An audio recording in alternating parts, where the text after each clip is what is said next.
sadri wa yassir li amri wahlul min lisani yafqahu qawli. Oke.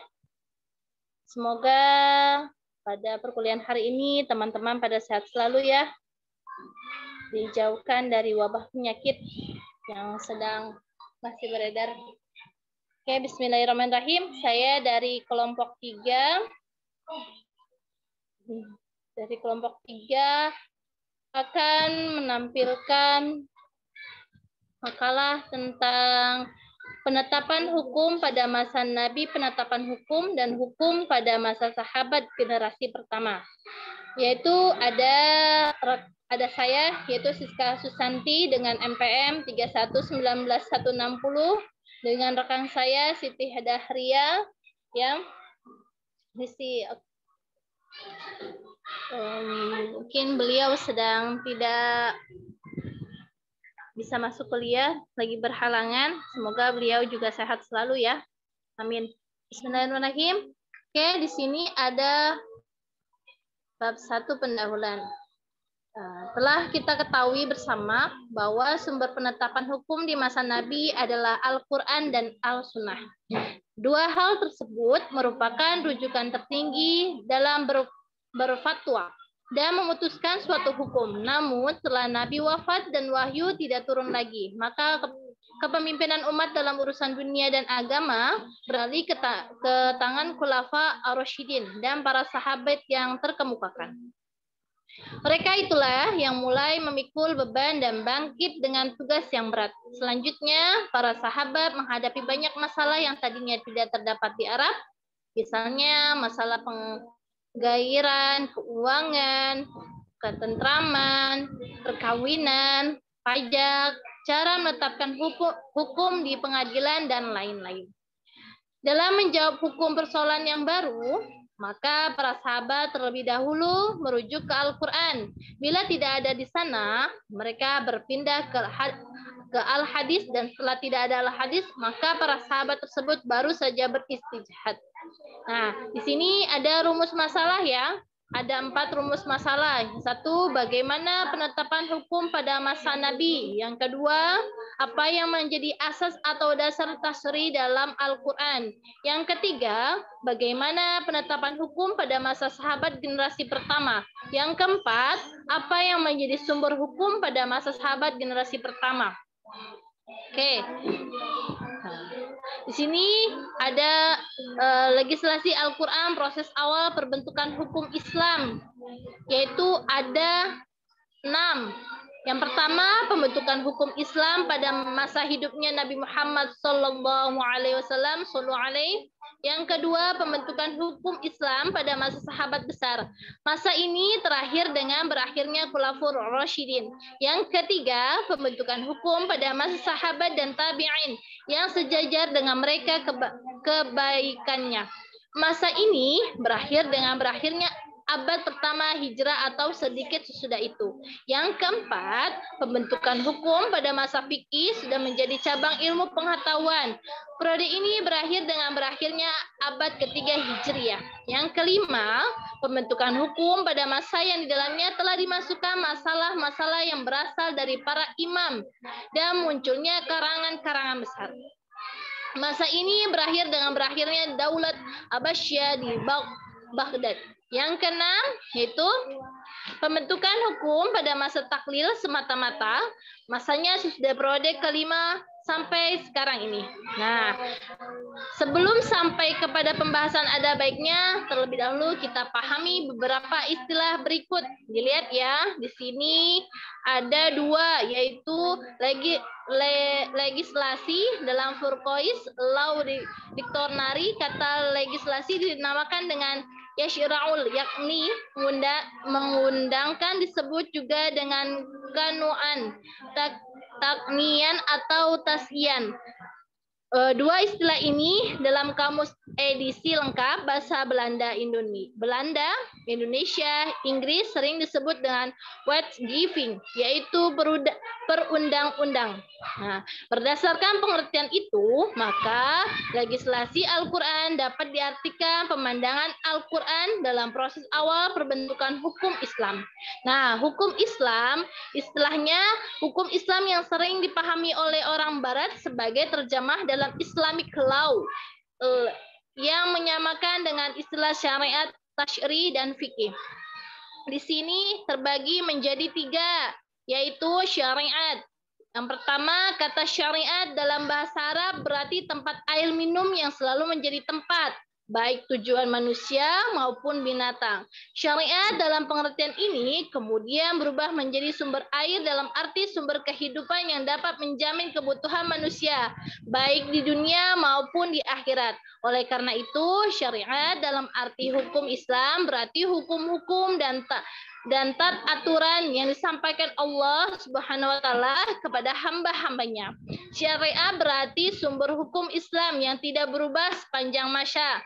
Yang kedua, tasrih. Dalam bahasa Arab dijumpai kata syara yang berarti membuat jalan raya. Suatu jalan besar yang menjadi jalan utama. Dengan demikian, kata tasyrid berarti perbuatan jalan raya. Dari pengertian tasrih seperti ini kemudian digunakan kalangan para ahli hukum Islam dalam arti pembentukan garis-garis besar hukum.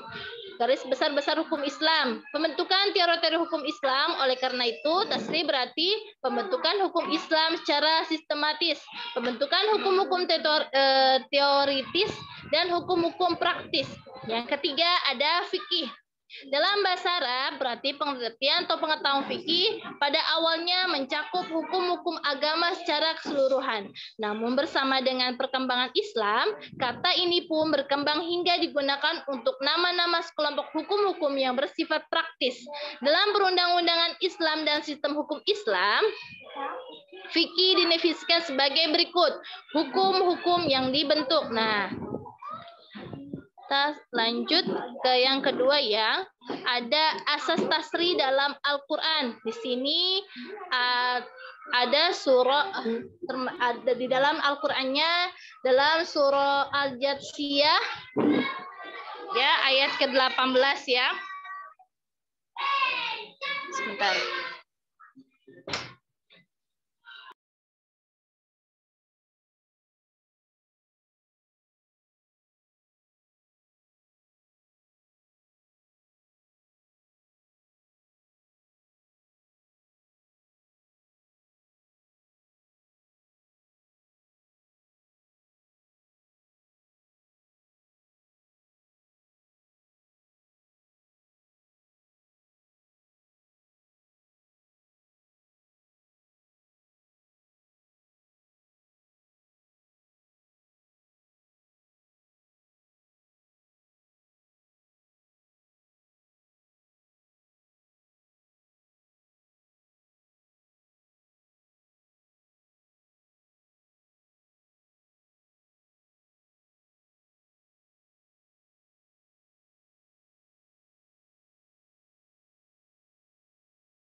Oke, maaf.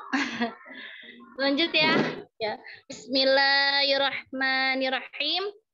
A'udzu billahi minasyaitonir rajim. Bismillahirrahmanirrahim.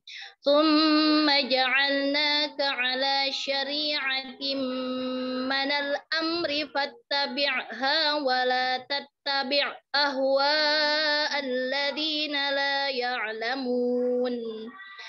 Artinya,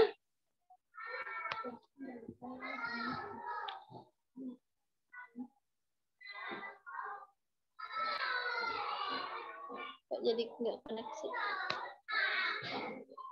Astagfirullahaladzim. Lama banget.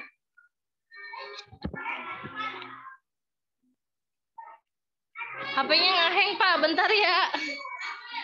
Surah apa, maaf? Al-Jasiyah. Pecah-pecah nggak bisa. Al-Jasiyah. Jasiyah. Kelihatan nggak? Surat ke-45. Sini nggak loading.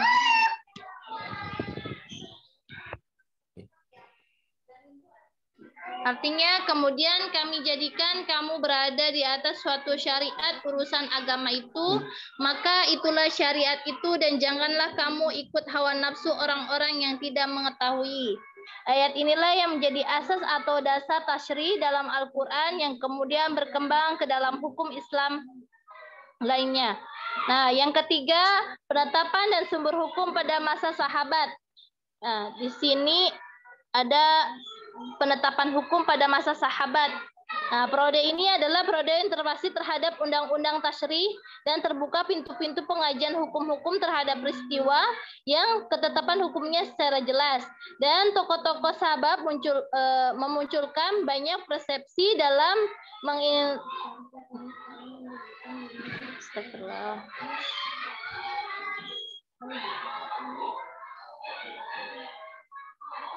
menginterpretasi teks-teks hukum dalam Al-Quran dan Sunnah yang merupakan bahan referensi pandangan yuridis bagi penafsiran dari para sahabat. Inilah timbul fatwa-fatwa hukum dan berbagai problem yang tidak ada ketetapan nasnya secara jelas yang kemudian dianggap sebagai dasar dalam beritihad dalam mengistimbatkan suatu hukum. Nah, yang B-nya pemegang kekuasaan tasrif pada periode sahabat. Nah, di sini ada dibagi menjadi 3. Yang pertama, kebanyakan umat Islam adalah orang yang awam yang belum mampu memahami nas-nas tersebut kecuali dengan bantuan orang-orang yang mengajarkan kepadanya. Yang kedua, materi undang-undang tersebut belum tersebar luas di kalangan umat Islam sehingga setiap individu belum dapat mempelajarinya. Sebab teks Al-Quran pada awal periode ini baru dihimpun dalam lembaran-lembaran khusus yang disimpan di rumah kediaman Rasulullah SAW dan di rumah sebagai sahabat-sahabatnya, dan sunnah pun belum dikodifikasikan sama sekali. Nah, yang ketiga, materi undang-undang hanya mensyariatkan hukum-hukum tentang berbagai peristiwa dan urusan-urusan peradilan yang terjadi itu dan belum mensyariat hukum-hukum tentang peristiwa yang belum dan yang mungkin akan terjadi. Sementara umat Islam terus-menerus dan dihadapkan oleh sejumlah kebutuhan hukum tentang kejadian baru serta urusan peradilan yang belum pernah terjadi pada masa Nabi SAW dengan ketetapan hukumnya pun belum ada rumusan dalam nas-nasnya. Nah, sumber di sini ada sumber hukum pada masa sahabat, yaitu ada 3, Al-Quran, Sunnah, Ijtihad sahabat. Ya.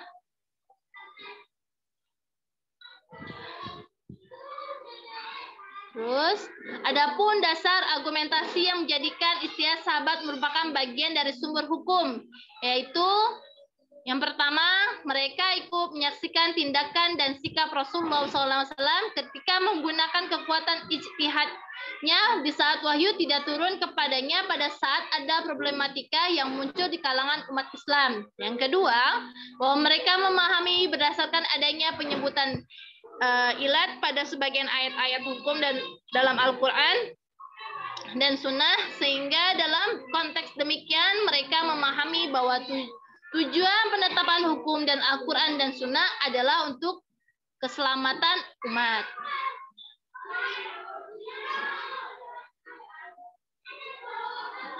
Nah, kesimpulannya di sini, sumber hukum Islam pada masa Nabi dan Al-Quran dan Sunnah, Nabi itu sendiri yang menjadi sumber dalam penetapan hukum oleh umat pada saat itu, baik dari ayat-ayat Al-Quran yang diturunkan Allah Subhanahu wa Ta'ala maupun dengan pertanyaan yang diajukan oleh umat kepada Nabi Muhammad dijawab oleh Nabi dengan berdasarkan sumber utama.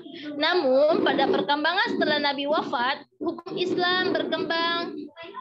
Perkembangan ini terjadi karena keadaan yang semakin berbeda apabila pasca wafatnya Nabi, para sahabat mendapatkan kesulitan dalam hal menetapkan hukum dan tidak ada lagi nabi untuk menanyakan tentang hal permasalahan tersebut.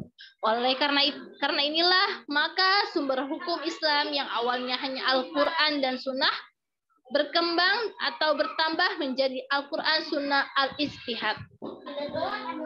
Tulisan ini kami sarankan kepada pembaca untuk dipelajari dan kami mengharap suara-suara yang berfaedah untuk memperbaiki segala sesuatu yang dirasa perlu. Kami tidak lupa mengucapkan terima kasih kepada siapa saja yang menambah pengertian kami mengenai tahlil tasri yang lebih khusus pada bagian pembahasan penetapan hukum pada masa Nabi, asas tasri dalam Al-Quran, penetapan dan sumber hukum pada masa sahabat periode pertama yang kami singgah dalam misal ini. Mohon maaf kalau masih banyak kekurangan, tolong dimaafkan dan dikhilafkan. Akhir kalam, Assalamualaikum warahmatullahi wabarakatuh.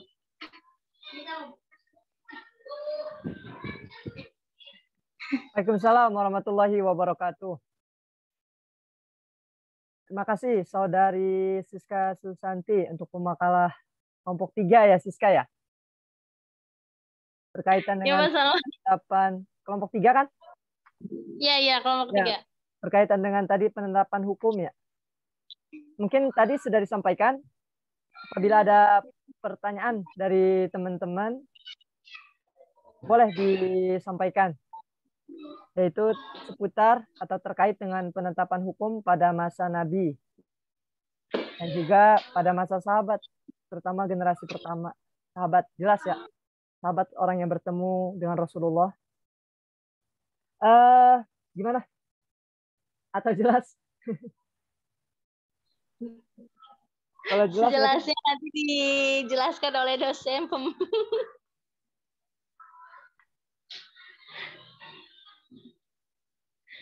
Boleh jika ada pertanyaan bisa di unmute.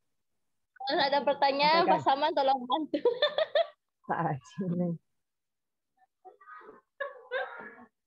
Sangat ada nih. Boleh disampaikan, Saudara Naga, Nadi.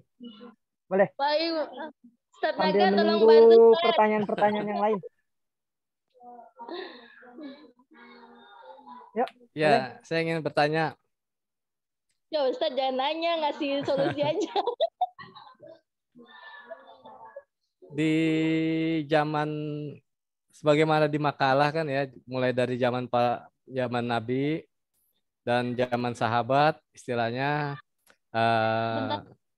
hukum Islam kan kayak udah katakanlah sudah cukup welfare ya, atau cukup mumpuni lah gitu ya. Ya. Baik secara dasar-dasarnya maupun secara penerapannya sudah cukup bagus gitu ya. Di mana ada Piagam Madinah, di mana hukum-hukum itu sudah memayungi semua elemen masyarakat, baik yang mukmin maupun yang tidak mukmin. Ya, ntar soalnya diupload kalau ngomong kafir ntar malah di masalah ya. Aman. Selama ilmiah Sat, ada ya. dasarnya.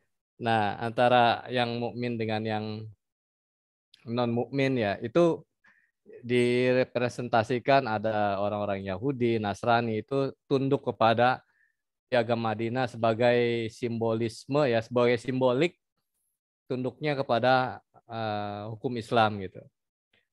Tapi ternyata sekarang ini banyak pemahaman-pemahaman yang mengatakan kayaknya dengan hidup di zaman yang serba heterogen seperti ini, kayaknya kok hukum Islam nggak jadi pilihan utama gitu.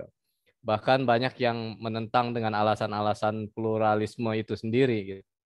Nah, yang saya tanyakan adalah dengan dalil apa mereka itu bisa mengambil argumentasi seperti itu sehingga hukum Islam yang sudah katakanlah sempurna kemudian bisa dimentahkan hari ini gitu.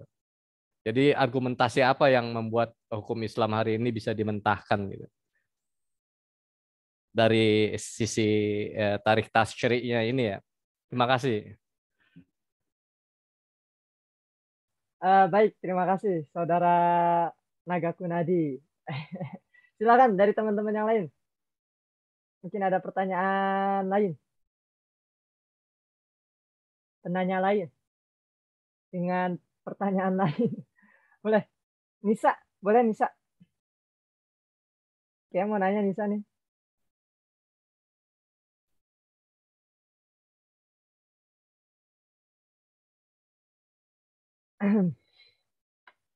Atau boleh dijawab dulu Siska. Sedapatnya aja.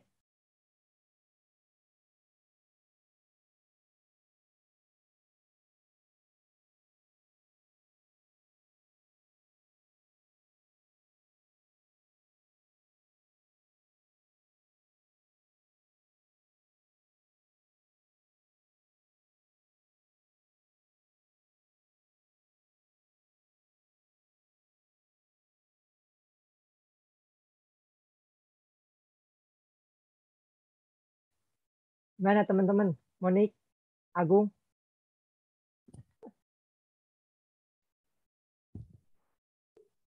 Sambil menunggu jawaban dari teman-teman yang lain kali. Saudara Naga Kunadi, mau sharing sebentar? Boleh? Terkait tadi pertanyaan. Pertama, saya agak sedikit, kayak saya agak kurang setuju kalau dikatakan mereka orang-orang Yahudi di Madinah tunduk gitu ya, secara keseluruhan terhadap piagam Madinah. Kalau sepemahaman saya, mereka hanya memanfaatkan momen tersebut karena di sisi lain mereka juga melakukan kerjasama di belakang gitu dengan kaum Quraisy gitu. Buktinya apa? Buktinya salah satunya terjadi Fatu Mekah kan nanti. Nah itu kalau menurut saya bukan mereka tunduk secara totalitas, tapi mereka juga bermain di belakang gitu. Makanya tergolong orang-orang munafik gitu. Kalau gitu, itu yang pertama. Terus terkait tadi argumentasinya ya, sehingga dimentahkan gitu. Kalau yang saya pahami, sebenarnya ini balik lagi di hati mereka kan tertanam kebencian ya.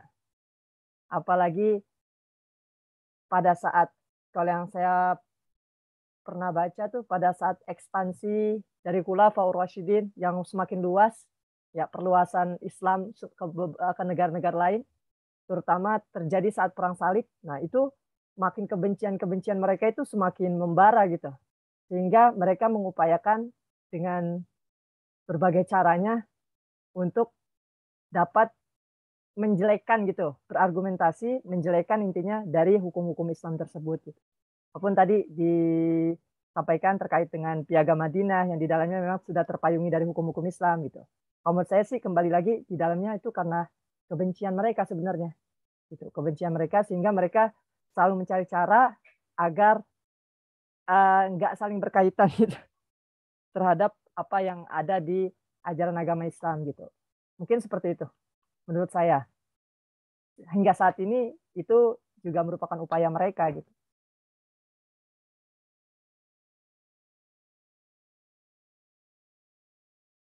Mungkin mau disanggah silakan.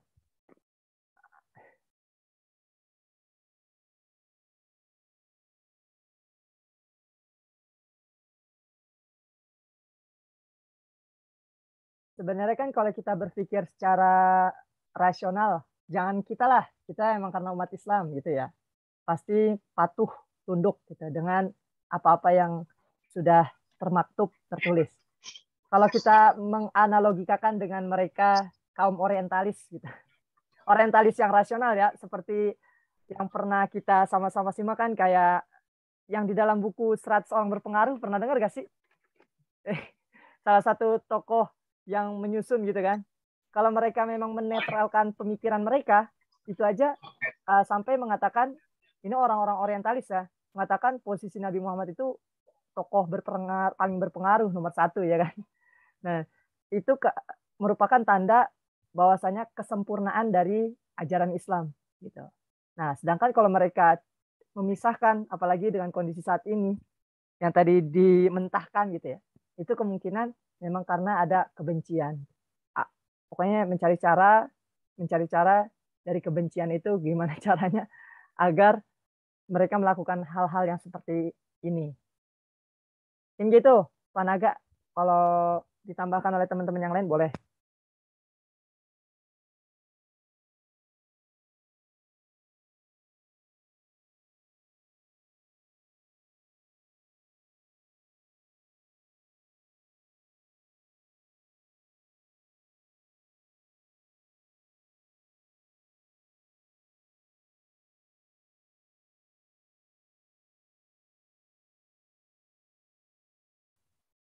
Gimana teman-teman? Kalau sekiranya sudah paham semua, berarti kita cukupkan teman.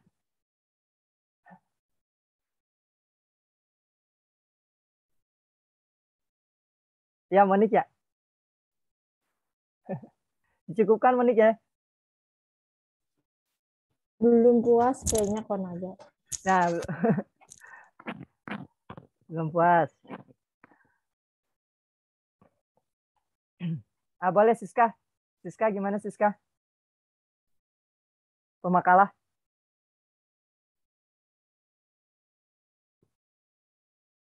Pak Naga gimana tadi jawabannya? Atau masih kurang puas atau perlu ditambahkan dari teman-teman atau mungkin disanggah dilengkapi? Nanti saya lagi ngetik di chat biar nanti bisa buat ini. Siap.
Sambil SS ya, screenshot buat laporan. Crack. Bismillahirrahmanirrahim. Boleh, 3, 2, 1.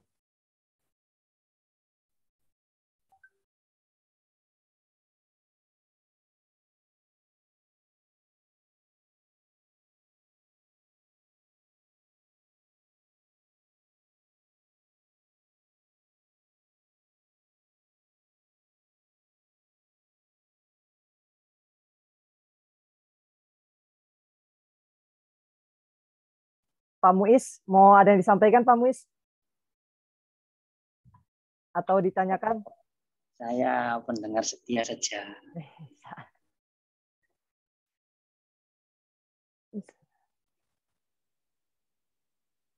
Memang kalau masalah hukum itu ya,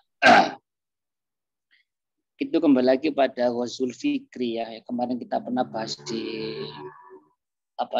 itu semester kemarin. Jadi kaum yang tidak Islam lah, kalau ngomong kafir katanya tidak boleh lah.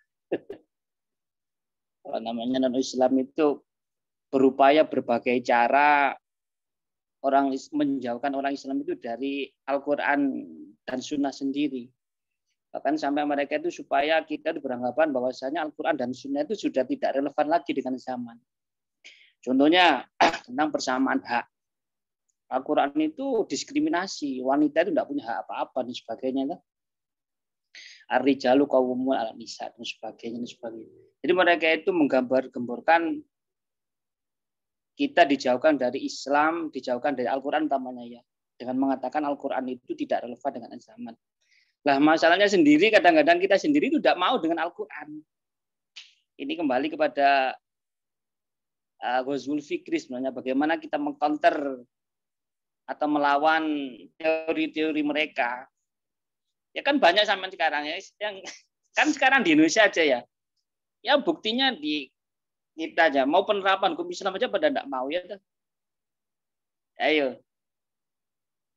Oh alasannya begini begini Pak kan. Iya dah, ayo.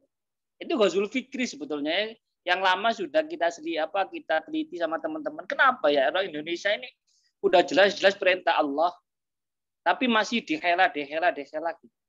Ini termasuk memang Ghazul Fikri kita agak kalah memang. Agak kalah. Jadi kita itu dijauhkan sama mereka dari hukum-hukum Al-Quran. Seakan Quran itu hanya sebagai wacana atau sebagai ya sekedar sejarah dalam Islam gitu saja. Itu sepengetahuan saya. Silakan yang lain.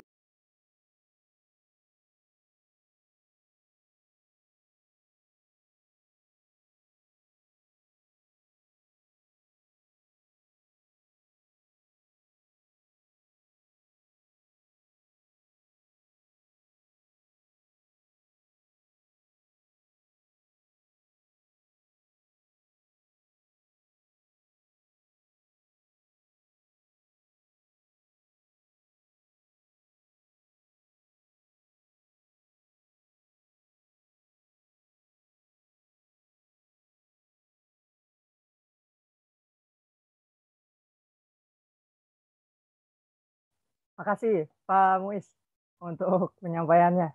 Sangat ini ya, apa menyemprot evaluasi.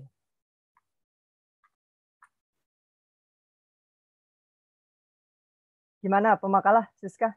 Oh, ini Pak Naga tadi sudah ketik nih. Jika dilihat dan masyarakat baik.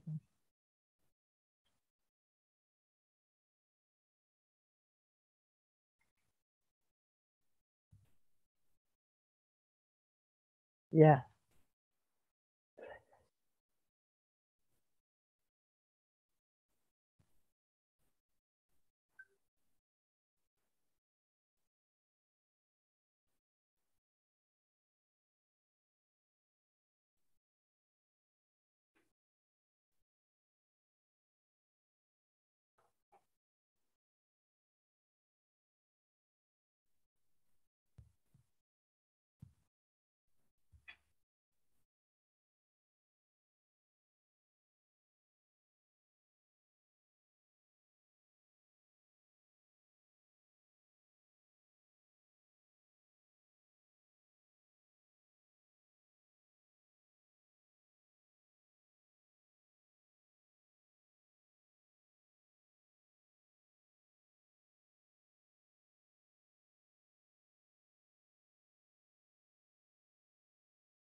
gimana nih pemakalah Siska Susanti?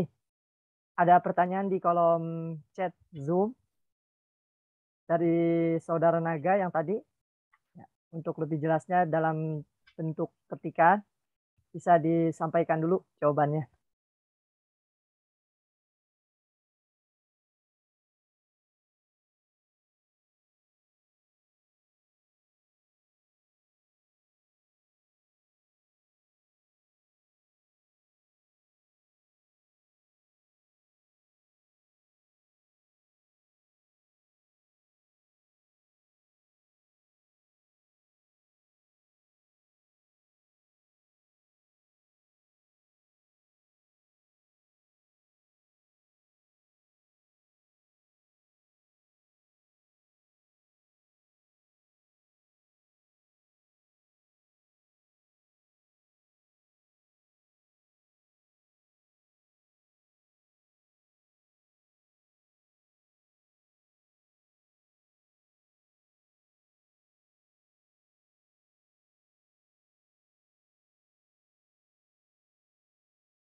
saya ingin bagi informasi saja ya.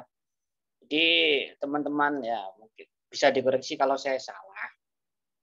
Itu antara Al-Quran dan Pancasila sebenarnya kan tidak bertentangan ya. Pancasila termasuk produk Al-Quran. Ini tidak bisa ditentangkan.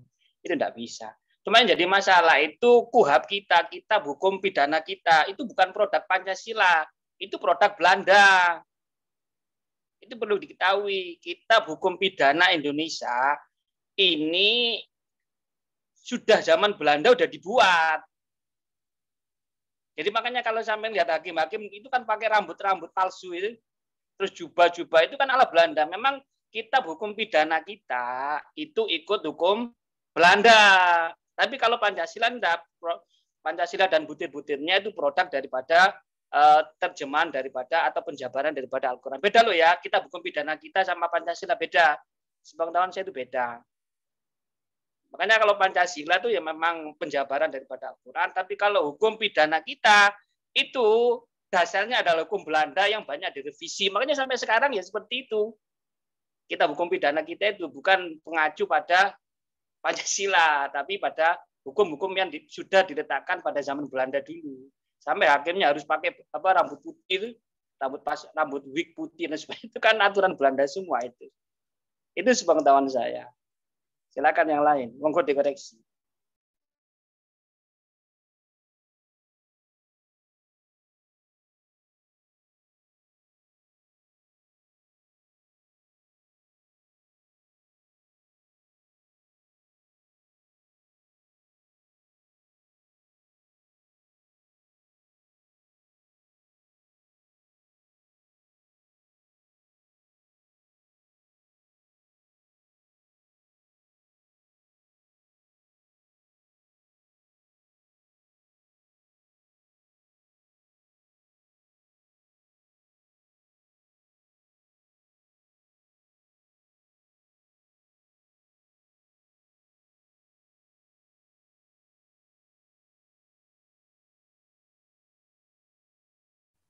Halo pemakalah. Atau dari teman-teman yang lain boleh ada yang mau disampaikan. Kalau memang sekiranya tidak ada argumen lagi, ya kita cukupkan. Lebih ringkas. Tadi sudah disampaikan oleh Saudara Abdul Muiz. Ya. Mungkin dari teman-teman yang lain juga mau menyampaikan.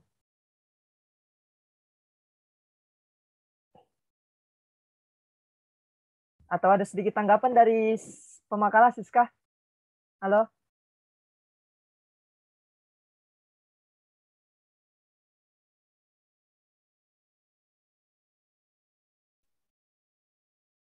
Wah, pemakalahnya nggak tanggung jawab nih. Sinyal. Mendalilkan perbuatan.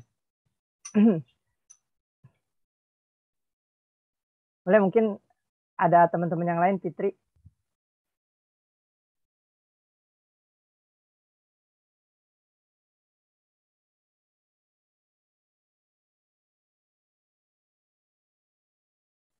Kita cukupkan aja, Sat, ya. Nanti setelah ini kita sharing-sharing apa yang mau disampaikan nih. Mungkin terkait pertanyaan ini juga. Karena belum ada respon juga.